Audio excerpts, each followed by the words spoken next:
Even though I enjoy reloading, I'm always looking for that one more thing to make my process more efficient. The tools that I've found that speed up my reloading process the most is anything that trims, chamfers, and deburrs all at the same time. But of all the things in reloading that I hate wasting time on the most, it's setting up dies if I don't need to. I reload quite a few calibers, and if I have to spend the time to set up the same dies the same way I used them the last time, I am wasting time. Today I want to show you several tools and tricks that anyone brand new or a long-time reloader can use to set up your dies fast, so you can change calibers and settings much faster than setting them up from scratch every single time. Today we're going to cover both sizing and seating steps, so let's get started. The first thing to understand is that sizing appropriately, in my opinion, is crucial. I do not want to oversize my cases.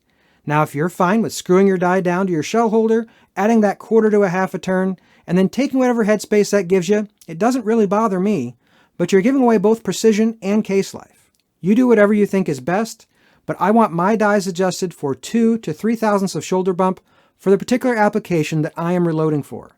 Now I have a 5-minute video that shows you how to do this very effectively, and I'm going to link that at the end of today's video. But today we're going to be talking about getting back to that setting as quickly as possible. Personally, I almost always anneal my cases. This keeps my shoulder bump on subsequent reloads very consistent. But even if you don't anneal, you should still only need a small adjustment, if any, which in my book is way better than starting your settings from scratch. If you're new to reloading and you haven't selected a press yet, congratulations! You're in the best spot to make the rest of your reloading career easier from the beginning. The die mounting systems on presses like the Forester Coax or the new Nexus by Short Action Customs are some of the easiest ways to change dies and retain those settings.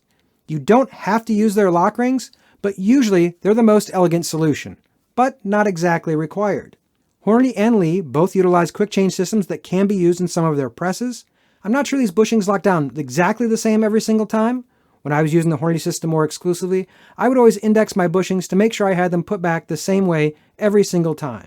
Whatever your feelings, they're an option that's out there, and if you pick the Hornady system, I believe you can even store your Hornady dies with these bushings attached.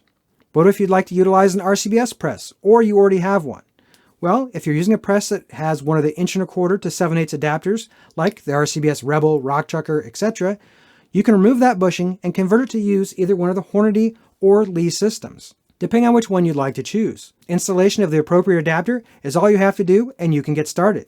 The change is not permanent, and you can still take it out if you don't like it. Plus, getting started on one of these systems isn't super expensive. The Hornady kit that includes one of the bushing adapters as well as one bushing starts somewhere around $25, and the Lee is less than $15 for something similar, including the wrench that goes with it. Buying additional bushings for these systems will add up over time, but these are options. If you're looking at a turret press or a progressive press, many of these have extra heads you can buy so that you can leave your dies set up. Personally, the turret presses don't entice me over something like the Coax, but being able to throw a setup on my Dillon 750, swap out the shell plate, and being ready to go is very nice. Sure, there is cost involved here, but a lot of reloaders ignore this fact out of convenience. Whatever makes you feel better. Other options to consider, though not inexpensive, are these die lock rings by Widden. Basically, they turn any die into a click adjustable die. If you follow the directions, you can set up your dies much more quickly, and if you're willing to pay to add these to each one of your sizing dies, they may be worth the time for you.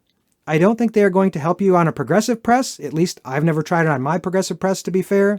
All of these options can be used to get your sizing dies back to the previous setting you used at the previous reloading session.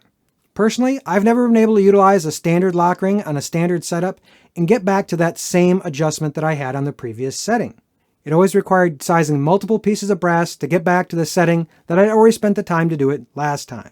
Using any of these methods should allow you to get back to your previous setting very quickly. But what about seating dies? Well, we can utilize some of the quick change settings that we went over for the sizing dies. They are also applicable here. Those are going to help you only maintain the vertical setting of your die. But what if you start using different projectiles? This is where having a dummy round or a setup round can come in very handy. Whether you're using any of the other options we went over or not, if it's something you reload frequently, it's worth using a piece of brass and one projectile to get you in the ballpark. I really like using dummy rounds with inline seating systems as well. Dummy rounds get you so close very quickly, and they avoid the endless guess and check with a non-micrometer die, or at least they're going to put you in a good starting place. So you can adjust your micrometer die in very quickly. Always make sure you record the measurement on the case so you know where you're starting from. Keep in mind, a worn out piece of brass with no primer pocket left can work just fine for this. Especially if it's a common load, a setup round can really save you time and prevent seating projectiles too deep, if you ever do that. I know I have. Most all these tools can be found at our channel sponsor, Midway USA. And if you want to know how to set up your resizing dies in the first place, check out this video right here. If there's some tips and tricks that I should have included, make sure you leave those in the comment section below. I hope this helped you make your reloading process not only faster, but more consistent. I'll see you in this sizing video, and thanks for watching.